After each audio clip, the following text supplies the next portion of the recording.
Quem veio primeiro, o ovo ou a galinha? Estou vendo aqui, observando esse dinossauro, tá? E eu vou utilizar ele para responder essa pergunta, porque às vezes as pessoas gostam de fazer essa pergunta, quem veio primeiro, o ovo ou a galinha? Aí eu sei qual que é o raciocínio. Não, é porque a galinha põe o ovo e o ovo vira a galinha. E aí eu entendi qual que é a lógica das coisas. É sempre acreditar que essa pergunta não tem resposta, entendeu? Quem veio primeiro, o ovo ou a galinha? Não tem resposta. Eu já recebi, quando eu ministrava aula, no segundo grau na faculdade, eu perdi as contas das vezes que eu recebi essa pergunta, tá? Só que tem um detalhe. Na época que esses dinossauros aqui existiam, tá? Já respondendo a pergunta, não existia galinha. A galinha apareceu bem recentemente. A galinha não é dessa época, tá? Nós não éramos dessa época, tá? Aquele tipo de planta também, as plantas que nós temos hoje, apesar de ter alguns resquícios, são outras. Agora aqui está a resposta, olha aqui. Aqui. Ovo de dinossauro.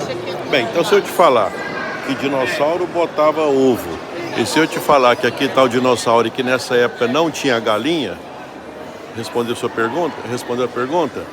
Ué, então, o ovo já existia na época do dinossauro e não existia a galinha.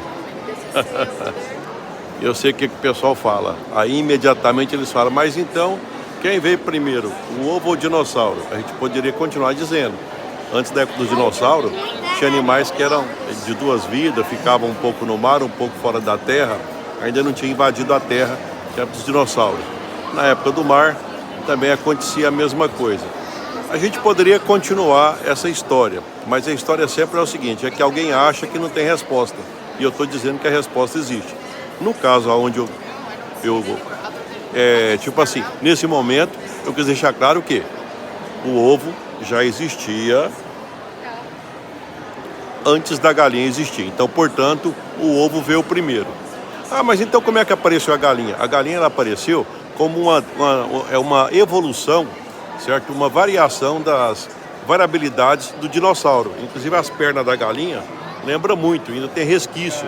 Tem umas cascas de uma pele queratinosa no pé da galinha que lembra, se lembra um pouco o aspecto do dinossauro. Mas isso aí é um assunto que não é para nós. Mas aqui a ideia é o seguinte, é que quando alguém tentar te falar alguma coisa dizendo que não tem resposta, fique esperto. Para muita coisa tem resposta. Inclusive eu falo isso, é porque eu estou aqui pensando assim, em negócio tem muitos tipos de coisa. Parece que não tem resposta, tá? Mas também não procura, mas também não pesquisa. E tentar pegar aí pela intuição, sem pesquisar, no mundo de hoje, é muito perigoso, tá? Dica do dia. Me acompanhe para mais dicas.